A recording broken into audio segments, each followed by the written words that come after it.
SJC-13709, Carlos Nunez versus Syncourt Incorporated et al.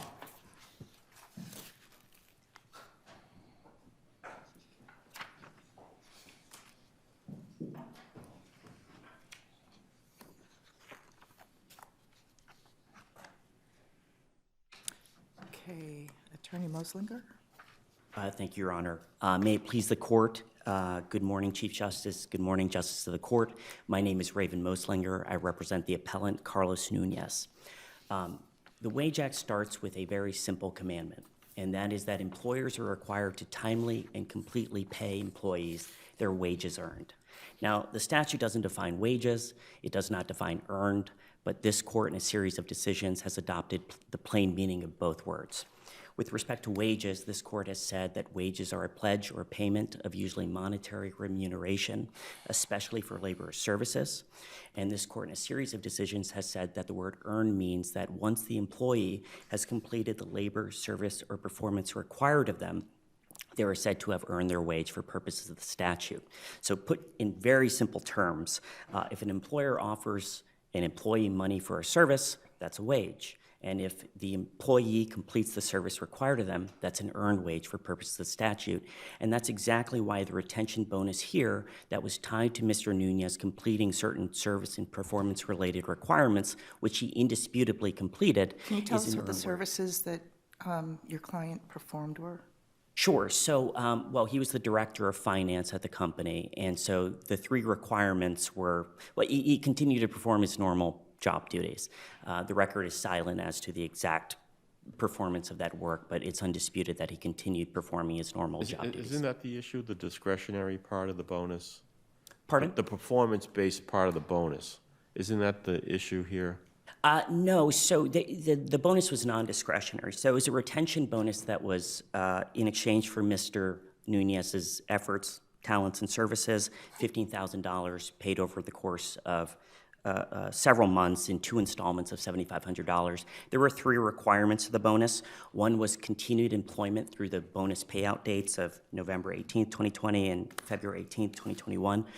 Number 2, the second requirement was that he maintain the same work schedule in that he could not reduce the number of days or hours that he was working. And number 3 was that he remain in good performance standing. That's the issue I have, is that this is the last one, the good performance standard. Right, and here the parties agree that he met all 3 requirements. So there is no dispute that he was in good performance standing through the bonus payout period. But what were the criteria for that determination? The record's silent on that. But isn't it inherently a discretionary determination on some level by the employer? If the discretion is baked into the requirement, but the record's But silent. doesn't it, I mean, what are the, how is it not discretionary? Well, I suppose it's not discretionary in the sense of if an employer sets certain good performance standing requirements in advance and says you can't, sleep at the job, or you can't, come in under inebriated or something like that, then yeah, that would be an objective standard. But here we don't know how or why he was determined to still be in good performance. We don't, except that precisely as admitted, as conceded that he was in good performance standing. But the nature, I mean, what we're talking about is what is the nature of this bonus, and so it's really important to know whether it was a discretionary, what the amount of discretion that was baked in or not to the bonus. Right, but I think ultimately the record doesn't reflect that there's any discretion that was exercised one way or the other, and instead that... Well, I think the record reflects that your client was deemed to have been in good performance, right? But that's different from a question whether that was on the employer's part, a discretionary determination. Or let's assume that there was some discretion. It was exercised favorably in Mr. Nunez's... it was exercised in Mr. Nunez's favor, so... And you agree, right, that if Mr. Nunez, and this did not occur, had done something really terrible on his second to last day, because he was angry, because he was being let go, right, the employer would have been, on the very last day of work, entitled to say, you are no longer in good performance standing because you did X yesterday. Is that correct? Sure. So up until the very last day of his employment, it was not clear whether he would meet that criterion. Sure, absolutely. And but he worked through the end date. He met the requirement. They admit he met the requirements. So in our view, it's not a discretionary bonus. And even if it was, the discretion was exercised in favor of Mr. Nunez. Does it matter that it's a set amount? Say he's like a lot of employees. If you work, you're gonna get a big bonus, you know, you got a certain minimal comp, and you're gonna get a giant, you know, these guys get paid 20, 30, 50% of their salary in bonuses, but there isn't an amount. And then they decide to screw all the employees out of their bonuses. Is that okay? In all likelihood, yes, because ultimately the amount was discretionary and the amount could be zero, right? If the employer retains discretion when they are, and you know, I guess a good decision to look at is Weems versus Citigroup Incorporated. The only case in which this court has ever addressed bonuses under the Wage Act, in that case, the bonus awards were potentially awarded, right? So the employer had retained this discretion as to whether But or in not that to case, award. importantly, the employer had decided to give the stock grants, correct? So this court said it was problematic for purposes of the Wage Act that it was discretionary, but the discretion had already been exercised in favor of employees by issuing the stock grants. Right, and this court made that point in a footnote in the Massport Authority decision, where it said, well, the discretion had been exercised favorably in favor of the employee, so the issue of discretion wasn't at issue. But it was very much in Weems, right? The court in Weems talked about how these were discretionary bonuses, that was the nature of the payment. Absolutely. So there were two problems with the bonus in Weems. One was that it was discretionary in that it was potentially awarded. And this court, and I will note that this court has expressed that it doesn't matter what the label is. It said, well, look, the employer wasn't under an obligation to pay it because it was only potentially awarded. The other problem was that there was a continued employment contingency that had not been met. So this was restricted stock that had been, that was the bonus. And So it was, what's your best argument for why the discretion that I think definitely exists in this bonus structure that depends on the employer's assessment of good performance does not pose the same problem as the discretion that existed in Weems? right, because ultimately, first of all, the record's silent as to whether or not there's any discretion. Number two, the fact that they've conceded that Mr. Nunez met the requirement reflects that even if there was discretion, then it was exercised favorably in favor of Mr. Nunez, which... I'm going to push back a little bit on that, if I may. Why don't we assess this at the moment that it's entered into as opposed to later on as the facts may develop? To determine whether this was a wage or not a wage, why wouldn't we look at just the conditions and the terms under which it was offered? I agree. Okay, so at that point, I think we can agree that based on the letter itself, it was contingent offer. It required the satisfaction of certain conditions in order for it to happen. Why isn't that just the end of the story right then? Well, that would be the end of the story for every single form of compensation that exists in Massachusetts. Every form of compensation is contingent on employees meeting certain requirements, whether it's hourly pay or salary or piece rate compensation. So when an employer sets a condition to earn a wage, they say, you must do this in order to get this form of compensation. That's literally how employees earn their wages. They complete the labor, service, or performance required of them. So yes, every single offer of compensation is conditional, right? And I think But that's... but it's a little bit more complicated than that, I think, with all due respect. Because the statute itself, Section 148, gives plenty of clues as to what a wage is. And one of the things is that it's a regular form of recurring payment. It's biweekly or weekly. We don't have that here. Your Honor, this court has rejected that line of argument respectfully in the decision of Weidman versus, and I'm forgetting the defendant's name, but that line of argument came from an appeals court decision called Commonwealth versus Savage, in which the appeals court said, well, we're not going to cover episodic commissions because the statute says weekly and biweekly payment. In a subsequent decision in Weidman, this court cast serious doubt on Commonwealth versus Savage and said, wait a second, under the Wage Act, people can actually get paid weekly, biweekly, semi-monthly, monthly. So we shouldn't be reading the title as restricting the kinds of wages that are covered by the I'm statute. not suggesting that. I'm suggesting we have a bonus structure here that just calls for two payments, one amount paid on two different dates, split into two. I'm having a hard time anchoring that kind of a structure in the language of 148. Of course, Your Honor. So this is a question of statutory construction. We start with the plain meaning of the word. The word wage, this court has interpreted as meaning a pledge or payment of usually monetary remuneration. It's hard to see. So, but yeah, we didn't do that with the sick pay. Well, you didn't do that with the sick pay. The sick pay is fundamentally different than a bonus in the sense that sick pay is an accrued benefit, and this court identified several reasons why sick pay was different than other forms of compensation. And how is that different from the retention bonus? Well, for example, this court pointed out that earned sick time is often subject to use it or lose it policies, such that if you fail to use your sick time over a particular period of time, it can be lost. That's not an issue with bonuses. And if I'm quoting correctly from this court, the court pointed to that distinction and said, sick time is clearly not a wage if you can lose it pursuant to use it or lose it policy.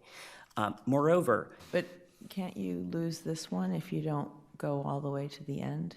well, it's not like an accrued benefit where after Why not? Because the whole point of the retention bonus is by definition to retain the employee through the deadline. But it's not the sort of benefit that you can only use if you get sick or something of No, that but nature. it's the kind of benefit that you only get if you get to the end point, Well, that's also... regardless of you- labor. That's also someone's salary, right? Don't you have to work a day in order to earn your salary? Well, but it's different though, because again, he was paid for his wages. The only question is, does he get paid this bonus, as Justice Wendland said, for staying, which is a little different than being paid your wages for working, right? Well, no, because one of the requirements was that he had to continue working at his same schedule. So it was in exchange for him working. Just for a moment, if instead of a retention bonus, it just said a salary bump, I mean, I imagine this court would feel the same way, would feel that Well, but a Mr. salary bump would go into effect prospectively, wouldn't it? Not necessarily. It could be a salary bonus at the end of this period where, if you Is this continue the working first for bonus us. case? I'm just trying to... Pardon? Is this the first time we've decided a bonus case? 'Cause No. So in Weems versus Citigroup Incorporated, that is the only case in which this court has addressed whether or not a bonus potentially falls under the Wage Act. And in that case, this court said that the failure, it was at issue is whether or not unvested stock was an earned wage. It was subject to That's different than a bonus, right? That was basically converting, you could use your comp to get stock, buy stock, right? But this court didn't analyze it that way. This court said, well, it's discretionary. That was one problem. The other problem was that the stock hadn't vested because the continued employment contingency hadn't been fulfilled. So this court said, well, you haven't really earned anything of value given that the stock is unvested, given that the continued employment contingency hasn't been met. And in courts subsequent to Weems have coalesced around a holding from Weems, that being that if a bonus is offered and it's non-discretionary and the employee completes the contingencies required of them, it's an earned wage for purposes of the Wage Act. I mean, superior courts have done that. We haven't done that, right? This court has not done that, but there's a lot of persuasive authority. I understand this court does not need to follow it, but there are a number of What courts that would be the policy argument in your favor in expanding the definition of wages earned to include retention bonuses? It's not like your client wasn't paid the bonus, right? So it's just about the trebling of the damages. And I'm wondering, given the policies that underlie the Wage Act in order to pay timely wages, how that is consistent with expanding the definition in the way you suggest. Well, I don't know that we're even asking that the court expand the definition. The definition Well, itself. let's not quibble about that because you got very little time. Why would it make sense to incorporate retention bonuses, which are paid to employees to stay past a certain deadline, as earned wages, Right. given the policy of the Wage Act? Well, ultimately, it requires the timely, completely payment of wages. The point of the Wage No, Act the was... policy. The policy behind the Wage Act is that employers shouldn't withhold payment beyond the week or 2 weeks, whatever it is that these regular wages are required. So it's a timeliness Correct. aspect. Why would retention bonuses fit that rubric? Right, It's because- not like you don't get paid. You get paid the retention bonus. The question is, why would we want treble damages and potential criminal liability to the CEO to follow the failure to pay timely a retention bonus? Because it's a wage under the statute, under the plain meaning. So you don't have a and policy argument. policy in support of that. And at the time of filing of this lawsuit, the retention bonus had not been paid. He had been discharged on the date of his discharge. Yeah, okay. And in 1993, when the legislature expanded the Wage Act, it was to enhance wage remedies, pre-existing wage remedies. Prior to that point, as a matter of contract law, employees were permitted to recover bonuses as a matter of contract law. So it would make very little sense for the Wage Act to have been expanded in 1993 to permit have a private right of action recovery. But again, there was a lot of wage theft going on and delayed payments. So there are all kinds of reasons why they passed this besides, bonus payments. Right, and what we're asking the court, and I think the real fundamental policy issue here is that precisely its contention is that once you add a condition to compensation, it's never an earned wage under the Massachusetts Wage Act. And that construction just doesn't fit within the statute. It would permit employers to strap a contingency to salary or any other form of quote-unquote normal compensation, and then suddenly it would fall outside the Wage Act, even if the employee completed the contingency that was required of them. And the legislature could not have intended such an absurd result. Our view is that the condition that is tied to compensation, where it relates to labor, service, or performance of the employee, and the employee completes that labor, service, or performance, as Mr. Nunez did here, should be considered an earned wage under the Wage Act. And again, what we're asking for is a basic a statutory construction that gives each word its plain meaning, and the plain meaning of wage, the dictionary definition that this court selected, actually encompasses bonuses. It expressly references bonuses. So the idea that falls out the general... Expressly reference bonus. Well, Your Honor, in Parker v. Enternock, when this court used the definition... But that case was about commissions, which are expressly included within the Wage Act. I think that you've made a lot out of a footnote that references a particular definition in the context of something that is expressly included in the Wage Act. Well, actually, in Parker v. Enternock, the court found a commission was a wage that did not fit the definition of commissions expressly referenced in the Wage Act. So in the Wage Act, commissions But that was that a are... retaliation case, Right. It was a mixed case. It was non-payment of commissions and a retaliation case. And so one of the questions before the court was whether or not a commission that did not meet the definitely determined and due and payable rubric was a wage under the Wage Act, and applied that definition of a pledge of payment. Yeah, or when the employee was fired for complaining. Right, but the facts here, but that was a mixed case. I mean, it was a Section 148 case, and it was a Section 148A case. So this court did interpret whether or not a commission that was not expressly referenced in the Wage Act was a wage, applying that definition. And that definition, the full definition, does expressly encompass bonuses. And again, a basic tool of statutory construction is a dictionary. This court has used on numerous occasions. The fact Okay. that... Yeah, thank you. Thank you, Your Honor. All right, Attorney Roberts.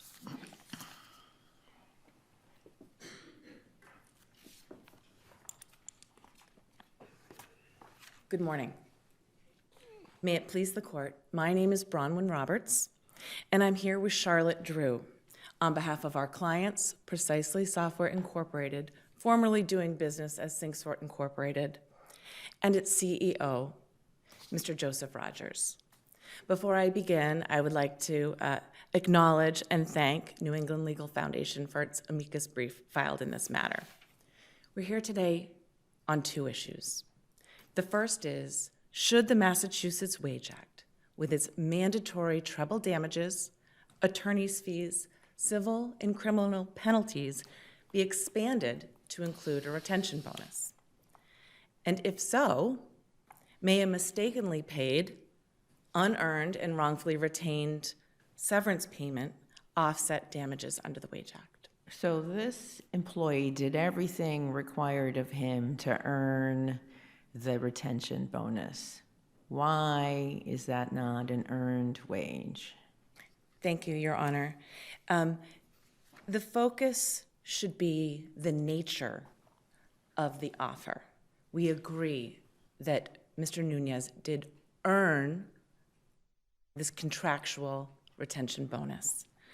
And he had to, be employed through the date, keep his schedule, and perform well. That's right, Your Honor. There were those three And he contingencies. did all of those things. Correct, Your Honor. Those Okay. three contingencies were baked in to that retention bonus agreement set forth in the offer that he accepted. This court and every employee and employer should be able to look at an agreement on its face and determine the nature of whether that form of compensation, that form of remuneration, should get Wage Act treatment. But that doesn't answer my question. Why shouldn't it? Why shouldn't it? Yeah. Oh, He's like, you tell him, you do ABC. Yes. You stay with us through whatever the date was, February, whatever, and we'll give you another $7,500. yes. Employers should be encouraged to incentivize their employees and perform extra forms of compensation without the threat of criminal and civil penalties and the timing that is required But under don't the those Wage Act. threats make it more possible and likely that the payment will happen Do the threats of of treble damages? Of course, it would make it more likely. Okay. And certainly encouraging contractually owed payments is important, Okay. all right? Mr. Nunez had. But what's your argument that it shouldn't apply? Why, You're saying the incentives of the Wage Act align with the policy of getting timely payment of wages. Here, if we Correct. call retention bonuses a wage, why wouldn't we do that? it sort of falls in the bucket, Your Honor, of no good deed should go unpunished here. We have a rubric of what is required to be paid. This is not something that you're doing for your employee. It was helpful to the employer to ensure that he did not just leave. Agreed, Your Honor. Okay, so this It's is not a out of- mutually beneficial scheme. Agreed, Your Okay. Honor. It's mutually beneficial. The protections for wages are found in the minimum wage statute, in overtime, and for those employees like Mr. Nunez who earn salary, they need to be paid on a salaried basis under the FLSA, which the Massachusetts law follows. Here, allowing employees to have a bonus opportunity of incentive compensation. If it's not paid, the remedy is contractual, not under the Wage Act. The Wage Act has But such high, why? because it has such high penalties. Oh, well, yeah, you're just telling me that just makes it more likely that he'll get what he's been said, what he's owed. It is, yes, of course, it would be more likely, there would be a threat, but in this case, the type of bonus that was being contractually offered could not even be paid in accordance with the rubric of the Massachusetts Wage Act. The Massachusetts Wage Why Act not? talks Why about... not? I mean, you fired him on the same day it was due. You could have written a check. So the Massachusetts Wage Act talks about weekly, biweekly. Or on the date of termination. On the date of termination, that is for what is wages, right? For example, the MWE case, that could not be calculated. But so that was reason why we could have gone that other way. But here, it was literally known well in advance, at the time you entered into the retention bonus scheme, that $7,500 would be owed to this gentleman on this date. Yeah, And that's not impossible to calculate or do or add to the And paycheck. and it doesn't have sort of any of the variables of other bonuses, meaning if the company does well, you're going to get a big jump up, or if we do blankety blank. This is a set amount predetermined based on basically, you know, the exact same thing he got his wages for. It just, we're gonna have to do, and we've said the name doesn't really matter, right? We go beyond the name. It just seems like he's getting compensated for performing his job well during that time period. We're gonna give you an extra, I mean, we call it a bonus, a retention bonus, but it's not based on any variable, but basically his work. Based on continued good work, and in this case, there was also without a lack or change in the hours. But this court in Wee and in Weems looked at That cut against you because it makes it more like a wage, that it's so directly connected to work hours. I mean, he continues to do the same work, we're just gonna jack up his pay. No, Your Honor. These are two isolated payments that could not be a wage. If it were a wage, it would have had to be paid weekly, bi-weekly, semi-monthly, or for certain exempt employees, monthly. This type of payment just does not fit within the rubric of the Massachusetts Wage Act. What would prevent all employers from, instead of giving raises henceforth, just giving them all contingent bonuses based on showing up for work, keeping your hours, and remaining in good standing? And raises no longer exist. Everyone just gets a contingent payment, and it's not subject to the Wage Act. As long as those employers are satisfying the minimum wage requirements, there's nothing that would prevent that. That's entirely lawful, Your Honor. An employer, as long as they are paying their employees minimum wage and overtime, or those exempt employees satisfying the FLSA, the Fair Labor Standards Act, they could absolutely conserve resources, not grant any form of raises, and provide some type of You think that's, bonus you opportunity. think that's consistent with the legislature's intention on the Wage Act, that basically we could send a message to all employers, okay, cut your wages by a third, make them retention bonuses every month, and that would still be okay? That seems like that would not be what the legislature had in mind. Your Honor, I think that the legislative intent of this Wage Act has to be read in connection with the minimum wage law, which over the course of the past few years, the legislature has decided. The Wage Act applies much more broadly than minimum wage. It applies to whatever people get paid.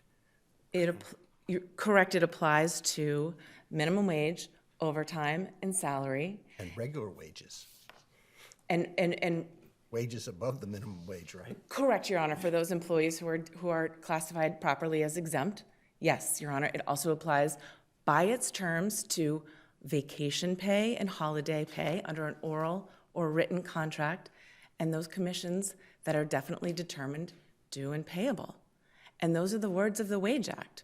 Retention bonus not included in the Wage Act. There are other states that do define. Is it your position that all employers in the Commonwealth could pay or enter into contracts with employees to pay them the minimum wage and then bump up their salary to whatever is actually the market price for these employees and avoid the Wage Act thereby and call those things retention bonuses? They could, Your Honor. Wow, so that's, I gotta tell you, I am surprised that you're making that argument, because it does seem to go squarely against the policy of paying timely wages earned to employees. Now you're suggesting that the legislature envisioned a scheme where the only thing that employees were owed were minimum wages, and anything above and beyond that would be discretionary at the employer's option and could be paid or withheld and then never paid. Your Honor, if it was part of the job offer or a prospective agreement that the employee accepted, that would be acceptable under the Wage Act and the statutory scheme of minimum wage and overtime. I doubt that many employees would accept that, but yes, that is the state of the law. At higher levels of pay, they do all, I I mean, bonuses are a big part of compensation for executives and high-level managers, but they're not set like this, where you get this exact amount. It just seems like this is different. I mean, that's what bothers me about the case, is drawing a distinction between the sort of executive bonuses, which the legislature probably wasn't thinking about, and this kind of bonus, which is more like a wage, you know, just. You know, Yes, Your Honor, I think don't know how that, to distinguish the two under the statute. yes, Your Honor, I think over the course of the Wage Act case law, there has been sort of a confusion about the word discretionary. A lot of executives will have a bonus up to some percentage of their salary that the employer, in its discretion, can award up to that amount, say 50% or 0% in its discretion. And so a lot of the cases do turn on the fact that the discretion was or was not made in the favor, or that the. And we haven't found those bonuses are covered, right? Those, at least we haven't yet. That's. Although he's asking us maybe to do that, but your bonus is different because it's so directly connected to the performance of work, and it has a set amount to it, predetermined. There's just no discretion except for doing a good job. Of course, yes. You're right to point out that there is discretion for doing a good job. However, in WE and in Weems, the courts were looking at sort of the nature of the offer, and where there were contingencies baked in, that was not deemed to be a wage. It's true that. But Weems, again, and I defer to the author of Weems, but Weems was taking deferred comp and buying stock with it. And then whether you got the stock, this seems totally different from that, right? Is that Weems? Weems was both discretionary and contingent on the employee remaining employed, that sort of same contingency exists here in addition to the contingency of being on good terms. But I thought Weems also, the stock option had to vest. Right. Which was one of the contingencies, Your Which Honor. makes it totally different than the, here's a sum certain. I don't think it makes it totally contingent, and I think that the Mui case is the most instructive case. There was a question, Justice Kafker, I believe, asked whether there were any bonus cases in Massachusetts, and Mui is a bonus case, right? There's no. It's a sick pay. A sick time bonus case, Your Honor. So employees. Well, it's a sick time will compensate you for unused accrued sick time if we fire you. That's right. It draws an analogy to contingent bonuses and why, right?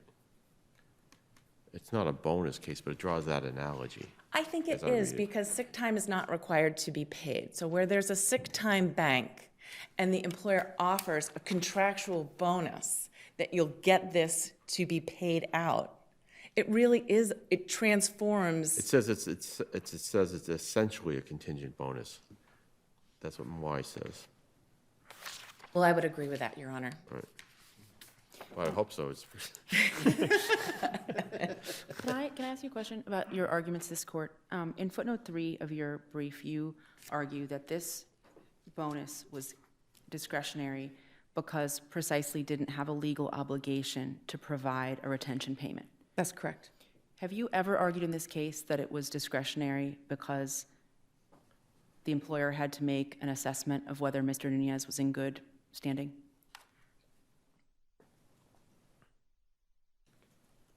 We have always agreed that he was in good standing.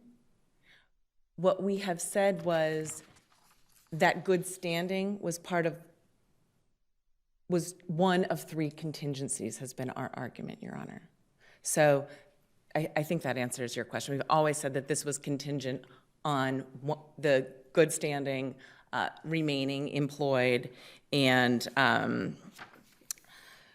But specifically, I recognize your arguments about contingency, but that's different from an argument that it was a discretionary bonus. And your argument throughout has been that it was discretionary because the employer was not required to give a retention bonus. Correct. That has been our primary argument, looking at the nature of the obligation. No employer in the Commonwealth is required to offer a retention bonus, including, or any bonus of that kind. So, No employer in the Commonwealth is required to pay more than minimum wage, but in order to keep people working, most of them pay more than a minimum wage, right? that's correct, Your Honor. So I don't know how far that gets you. I think it gets me where we need to be, Your Honor. This is not a minimum wage case, this is not an overtime case, and this is not a commissions case. The Wage Act simply does not include retention bonus in its, But we always have said that include is not include only, right? Though you're listing the things that are actually in the Wage Act. I am. Yeah, and those are just exemplaries of what are wages, they're not exclusive. so this court has said that the Wage Act should be narrowly construed. This court said that in and this court also said that in Calixto versus Coughlin, which was the Warren Act case. We recognize this Wage Act has not been broadly construed. This is extraordinary relief with individual liability, including to potentially my client, Mr. Rogers, and civil and criminal penalties. It should be narrowly construed. This is the only Wage Act in the country that has triple damages. Most statutes in the country don't have individual liability. This should absolutely be strictly construed. The appellate division said, and I'm summarizing, we could not ignore the long line of case law where our appellate courts, including the Supreme Judicial Court, have narrowly construed the term wages under the Act, nor can we disregard the SJC's acknowledgement that it has never broadly construed the Wage Act to include any types of contingent compensation other than commissions that are definitely determined due and payable to the employee. Okay. If anyone, any other questions?